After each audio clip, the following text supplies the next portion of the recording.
Hey yo, what is happening guys, this is LightningJ coming at you with an analysis video. We're gonna go back into this analysis of a video.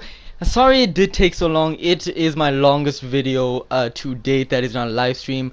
I hope you guys enjoy it. If you do, let me know in the comment section down below. And without further ado, let's start with the video. So we first open up with this beautiful shot of Xehanort actually shooting lightning again with the lightning. They love me in this game.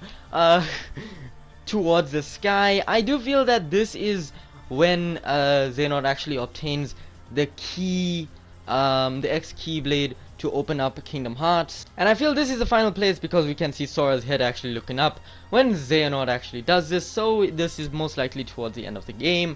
Then we do see this clip right here. The place opens. This could be that place that is mentioned at the end of this trailer. What is it called again, Xehanort? Scala et Caelum. It's so beautiful when he says it. So we can see right here, this is the Kingdom Hearts, kind of Kingdom Hearts, but being consumed by darkness. And Sora is surprised. I have a theory on this Kingdom Hearts stuff, my previous video of Kingdom Hearts, so check it out. Right here, right now, we see this depressing shot of Aqua falling in darkness. And then we have to wonder, is this darkness? Yes, her body is being consumed by the darkness right there. And this means that we are losing our waifu. This is all our fault. Mickey's fault mostly because he left her there for 10 years and doesn't tell us anything, that stupid mouse. But yes, this screenshot actually shows that Aqua is being either taken by the darkness. I do believe this is the darkness and not the Xehanort, because you know we have that argument so far in the Kingdom Hearts community. So I do believe that this is the Aqua being fallen into darkness because of course she's in the realm of darkness, the darkness being taken over her. We got that beautiful outfit, but the strange thing is the fact that, you know, this is being shown within the trailer. I do believe that this could symbolize, you know, the light is falling, but however you can see the darkness didn't reach her head. That means there's still a head of hope. I'm a weirdo, I have theories. Let's continue on with this right here. So this is more or less within the Keyblade graveyard. We can actually see 13 pillars representing the 13 Seekers of Darkness. And that is pretty interesting. Of course we get the logos of Disney, but then we see the other characters. I think that's Demyx right there at the top with the sitar. The rest is very hard to actually look at, but it is very curious. I do believe that this is mainly the people who we know that are Norted, and who are helping Xehanort out. And of course we do slowly go, we can see a few more, but it's very hard. Only Demyx, of course we only have Demyx over there and all of that. But then we end off with all those Square Enix and Disney logos. Then we see this right here, Hercules statue falling, and then also this disastrous thing right here. And then we also have Toy Story stuff. Now actually all of these I feel represents so much disaster is happening on, then the heroes fall, such as Hercules statue falling. That means Sora and them are going to have a hard time because the heroes are falling. Even Buzz Lightyear being taken by the darkness. This could actually represent that of other people being taken over by darkness, like Aqua. I feel that all of these worlds will represent that the light is going to be struggling at hard, and then there'll only be like one chance, and that one chance is Sora, and that will be similar to how the final battle will be. That's what I see. So we see Mother Gothel and then Tangled right here. We see we can ride Maximus. I'm not too sure if we going to be riding right there. Right here is where Sora gets tackled by my one boy Tigger. I love you, Tigger. Shout out to Tigger. Then we got Scrooge McDuck, and then Remy from Ratatouille. This cute scene right here, I love this. The high five. Then we see this scene over here. This is actually the part where Elsa actually sings Let It Go. So there is a hint that they are going to be doing that. I think this kind of confirms it. Sora is there actually watching on, following Elsa. So I do think that Elsa is singing, and I gotta say these visuals look beautiful. I love the Kingdom Hearts engine, the Kingdom Hearts 3. Unreal Engine 4 makes it look so realistic, dang. Like, they are from Pixar, but I just want to say that this scene right here kind of happened in the movie, with Anna over here, and I feel that that is what this segment of the trailer is showing, different scenes from movies. Now we see Davy Jones fighting Jack Sparrow. Now of course this could be from the movies, and I can't wait to actually play this segment. I wonder where Sora and the gang is. Then we go to Big Hero 6, baby. Now we see Sora taking out the Dark Baymax, and then Ryan with the normal Baymax as they go down. Of course, Sora is fighting the Dark Baymax, which was, of course, in the movie. This is kind of canon in the second part. Then we see Sora jumping down, so maybe he jumped from Baymax's back or something like that. I don't know. Sora can fly either way in Kingdom Hearts 1 and 2 at least, so I don't know with this man. But we see my boy Stitch. Oh, my beautiful boy Stitch. I love you, Stitch, man. Next up we see Riku playable for the first time. He's using Dark Firaja.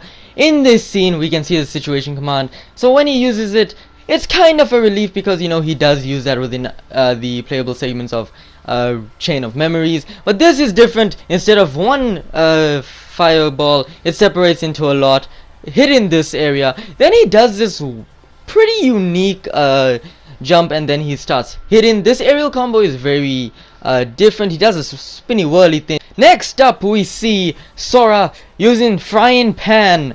This is a Keyblade transformation of Remy's Keyblade. So I do think after you complete a lot of stuff with the side quests, you get this awesome Keyblade. It has something called Frying Pan, which is an amazing, very amazing yet very easy name for a Keyblade that transforms into a frying pan. It's very unique. Then we see this right here.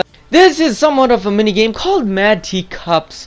I think this is very similar to that of a Alice in Wonderland type of flow. I think this is a reference. This looks like a mini game and it looks pretty fun. I think you collect all of those stuff floating around with the balloons. That's pretty cool right there. It may have no situation commands. There's only cup slide and cancel. So there's that. I don't know what that's gonna do. But we see right here in the next scene is the Pirates of the Caribbean minigame where you just shoot and stuff. All we see is attack, magic, and item. And we just shoot in Heartless at the top with cannons, and Sora actually dodge roll into the next cannon, which is very cool. I'm not gonna lie, pretty slick, very nice. And then we see this right here. We jump off Ice Cream Heartless to somewhere else. Yes, there's Ice Cream Heartless now. Okay. Those are Ice Cream Heartless. I think those are the rare Heartless Nomura was talking about. You can just boing out of there, so that's fun, and it looks like they're having fun. I'm liking it. And right here we can see the dance sequence, and this is the first time we actually see like NPCs and all that, but I guess it's not NPCs if it's a mini game. So we actually see spin, step, and clap. We passed a few people, the little children. This is the first time we've seen NPCs in a trailer. I hope they are NPCs and not just part of this little butcher. But then we see Sora on a barrel because he's Sora. Then he can either spin, step, or clap because it's a dancing game, and I'm really excited about this. I will be definitely clapping. Next up, we see right here, this new Heartless is like a chariot thing, but then it transforms into something much more than a chariot thing, and then comes and attacks us. Yes, it comes and attacks Sora. And then we also have the other people. Donald and Goofy got bodied right there. Sora just flying towards the screen. I like the design of it. Looks like it reminds me of the Centipede Heartless. Maybe we'll have to destroy the mini castles on the back of the horse. But of course there's a difference between a centipede and a horse. A centipede is a centipede and a horse is a horse. So yes, this centipede horse, I even forgot about it, damn it. But yeah, we see this guy. He can do a lot of damage actually to Donald and Goofy, and to Sora, yeah, he can do some damage. Of course we have Rage Form, which is very interesting, but we'll see what Rage Form is later on. I think that's a situation command.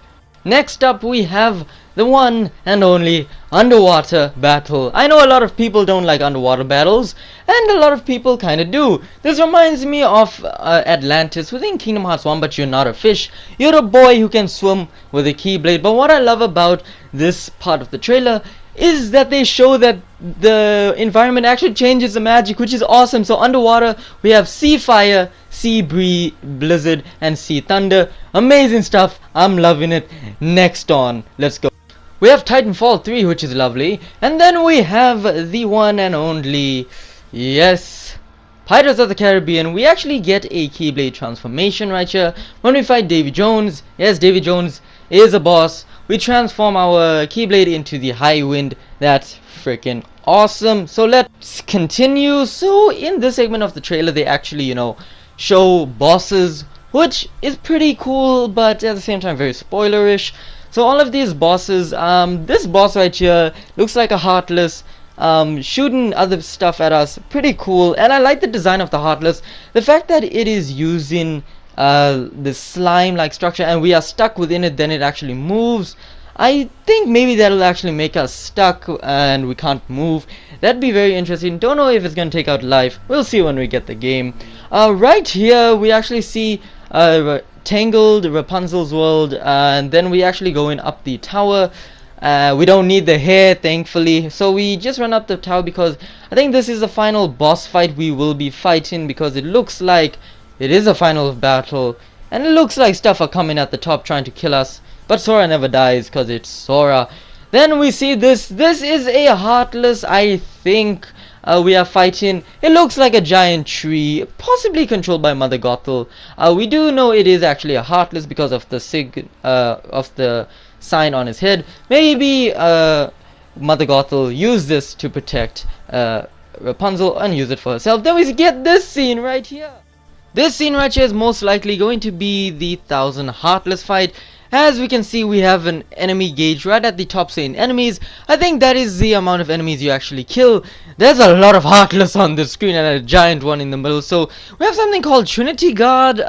This is with Sora actually uses the Mirage stuff, and it's pretty cool. But the Trinity Guard, I think, will be something to do with the three bros actually fight alongside each other.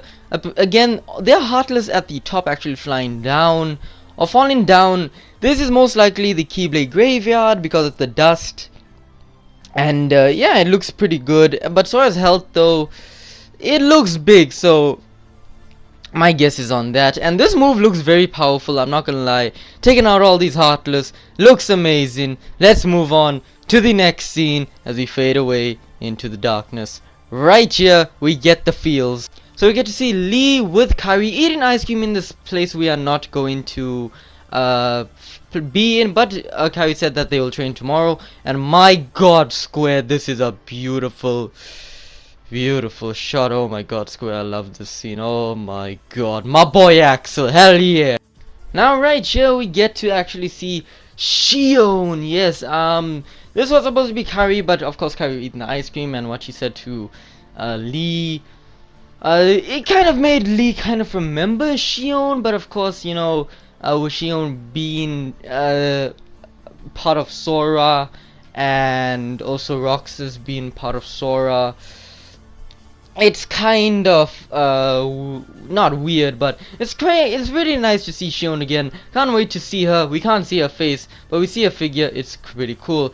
Next up we have Sora actually fighting within the Toy Story world. Everything's within darkness.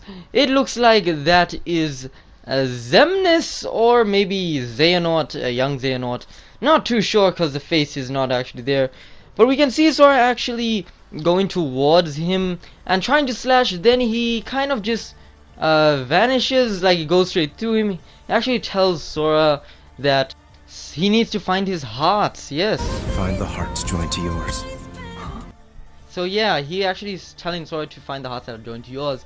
This could mean Roxas as well as Xion, but the question is, why is this person, again, I don't know if it's Ansem or Xehanort. I think it's young Xehanort or someone else. You let me know in the comment section down below, cause the face is kind of cut off. I think it's more or less Ansem, maybe. At the same time, not Ansem or Xehanort, but Yes, they are saying he should find the hearts connected to him. Maybe they want to help Sora, and I don't know why they would want to help Sora. Maybe they actually saying they should connect his hearts.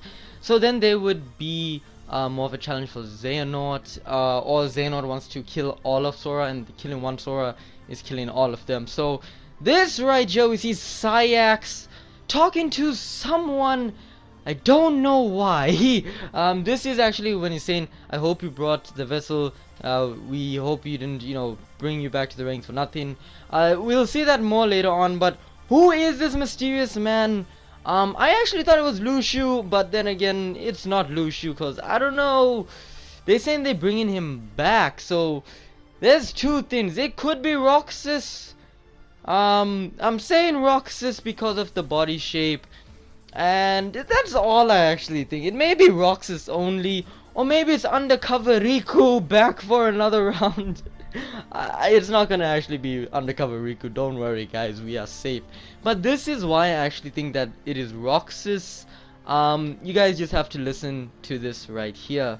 I would hate to think we invited you back into our ranks, only for you to fail to deliver our final vessel. So what could this mean? Maybe they found Roxas. The final vessel could possibly be that of Xion or Roxas himself. Now why would they order a Roxas over here? Maybe they are manipulating him and don't actually need him at the end, then kill him, fight the final vessel. We don't know, but maybe when they said for you to bring back the final vessel, maybe this person is not even Norted yet. But then we go to this scene where Vanitas is fighting Sora within the Monsters Inc. Well, then we see a picture of Ventus, a little bit of Ventus within Sora. Then Vanitas basically says, connect your heart with mine. Now we know that Vanitas is a dark side of Ventus. So it's very, they actually doing this is very close to Birth by Sleep when they fought within the final battle between Vanitas and Ventus. For the key blade, for the X blade, and I think that's why Vanitas wants the heart back so he can get the key blade. Then we see Pete and Maleficent actually talking. Pete is basically asking where else to look, and Maleficent says there's a key blade war coming. Now they want to actually get the black box, so I think Maleficent is trying to get the black box not to stop the key blade war but to get all power. And we all know that mysterious black box is somewhere. That is why they are looking. Pete is asking where to look, and I think Maleficent is talking about the importance of that box. So let's continue on with this. So in the next scene we see Sora is again within this cloud world, and this is of course the thing that is connected to the hearts, those who went through the first Keyblade War. People are saying this is Ventus's heart. I think it may be Kingdom Hearts 3, or Kingdom Hearts actually, not Kingdom Hearts 3, but yes, I do like how this is a scene where, it actually shows that some points are getting serious, and I like that little hop that he did. It was pretty cute. But yeah, this is all very important stuff right here, and because of this one thing that they actually say in this. Haven't you already learned how to restore someone's heart after it's been lost? No, he does not, because Riku had to save this man from his heart. This could possibly be the same thing with Ventus's heart that Sora's trying to save. And I think that is what he's trying to say right here, because they are saying that if Sora doesn't know how to free a heart, maybe Ventus has been taken over by the darkness or being Norted. Or even same can be said for anyone else who was Norted. Maybe he can save the nobodies and turn them into somebodies. Maybe similar to how Zexion is now a somebody and no more nobody. But then we see this scene with two nobodies. Well, one nobody and a Lee. So they are on top of the bell tower within Twilight Town, and it looks like Axel is eating his ice cream. Saïx I don't actually think is eating his ice cream. They are actually having a very serious conversation, with Saïx actually looking towards the sun. Now of course Saïx and Axel have been friends ever since their young days when they were children, birthed by sleep. And Saïx says this: in time I awakened to a new purpose. So maybe Saïx is actually trying to warn Axel about, he's gonna have a new purpose and all that. And I honestly feel that the Organization 13 members in this movie are trying to be helpful, but Xehanort of course they are Norted. I feel that Sayax is also going to get help from Axel, and we'll see when that happens. But then we see Mickey the Mouse. Happy 90th birthday, you big lug. I love this mouse. But of course they are within Yensid's tower, or the mysterious tower. And he's actually talking to Sora about Kairi being right. And that we are all in this together. Very, very good stuff right here. This could be just before the final battle, before they depart to the Keyblade graveyard. Who knows? But this is what Mickey says. Kairi's right. We're all in this together, Sora. So yes, that means that, you know, Mickey the Mouse is here for Sora and to also help us out, because he's a lovely mouse. He's a good child. He's a good lad. Happy 90th birthday to you yet again. Of course, Sora, we cannot see his face or reaction. Maybe he's sad, something bad happened, or maybe this could also be for Riku in the Realm of Darkness. I don't know why Mickey would leave him there, but he left Aqua there, so who knows, right? But next up we go to the mansion within Twilight Town. Now, for some reason, Ansem the Wise is here. The original Ansem is here within his organization, within Organization 13 Cloak. The reason we do not know, but he actually came over here and he said that, you know, come here for some reason, and then he actually talks about he's talking to Ansem, the heartless version of Ansem, and he actually talks about the sacrifice of the children. What could this mean?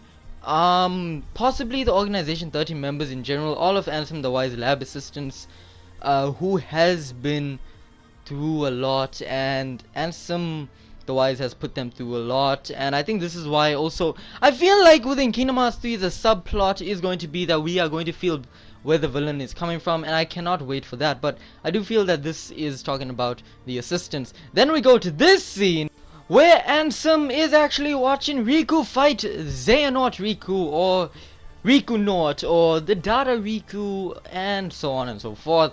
And the Data Riku looks like he is knotted with the yellow eyes, but of course this could just be, yeah, I think it's pretty much knotted. And Riku's fighting him with Braveheart. This looks like the place in the Kingdom Hearts graveyard with that pillars, and they look to be enclosed. But this is one of my favorite sounds right here. I love that. I mean, I love the sound effect, and I know it sounds slow, but it's good stuff. It looks like they are surrounded within a pillar of some sort. Maybe Ansem has created this pillar to actually keep these guys at bay and watch them fight, take it out on each other, and for them not to interfere with the fight with Sora against all the other Xehanorts. And Ansem watching over here, very good decision for Ansem to watch, because we know Riku be consumed by Ansem within Kingdom Hearts 1 within the darkness. A very good choice for Ansem to be one of the main bosses for Riku. And I feel that this is very good stuff right here, where he's fighting also his inner demons, his inner darkness with the replica Riku. And the Braveheart, it just looks amazing. Then we see this scene where it actually looks like they are within a city of some sort. I think this is Big Hero 6, but Sora's not wearing his razor. Maybe he's taken off the razor for some reason. Maybe it's another place. Basically, he's talking to young Xehanort, and young Xehanort basically is telling him about power and all of that. And he's also saying that Sora cannot be saved. Now, this is very close to friendship, I feel, that he's talking to, because he's basically talking that, you know, friends cannot save you, you cannot be saved by the darkness. I do feel that is what he's saying. But here, you guys, let me know what you think about it. Listen for yourself. There's a high price to pay for wielding such power foolishly. So what? There's no saving you.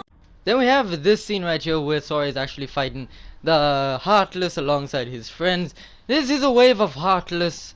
Looks like the same ones from 0.2. Sora has taken out some Heartless, and they are falling from the sky, probably from Kingdom Hearts. Then Riku destroys one. Kairi just freaking bodies one like there's no tomorrow.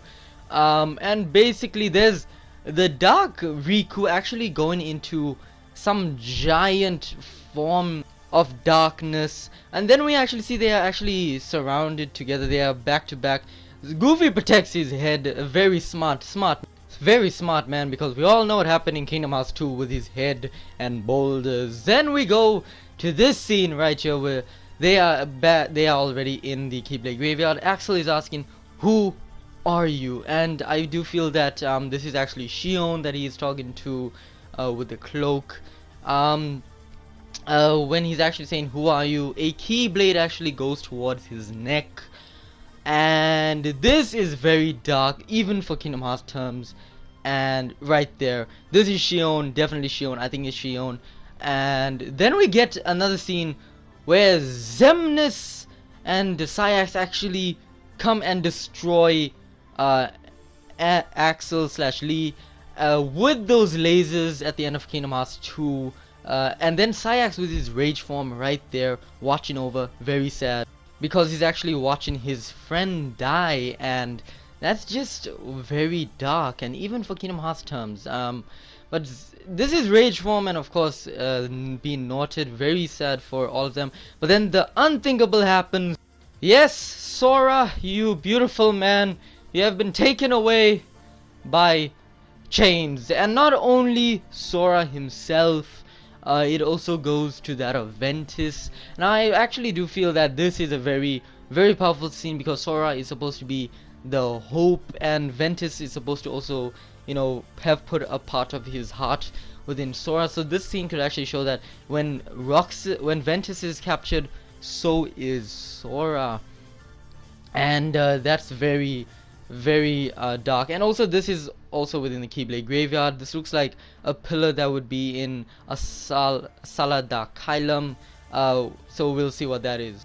Next up is where Mickey Mouse actually gets transferred into Luxord's cards, which very dark again. So this means that a lot of people are getting killed. This sequence of not deaths but falls of the hero really messed me up, along with other people. Nomura, what are you doing to us, man? This is just unfair. But yeah, so Mickey gets sucked into Luxord's cards, but then we get a sequence where this happens. I think it's either something shoots down at Donald, or Donald shoots something up to the sky. I'm saying this because Donald is holding up his staff, and everyone is surrounded. Everyone looks tired. Looks like Donald put all of his self within a move. And remember, within Kingdom Hearts 2, Axel said that this is what happens when you put your entire being into a single move. However, there's also the outline that when Axel did this, his heart actually, when he started fading away, it did not actually go black. But right here you can see Kairi's holding Sora, all of that. So all of them are protecting everyone. But then Donald has a golden glow around his body, and this is just means maybe he's gonna die something like Ericus, because the golden outline is very close to that of Master Ericus when he also took the bite within Birth by Sleep. However, this could be just Donald passed out from using so much power. We'll see what happens in the game.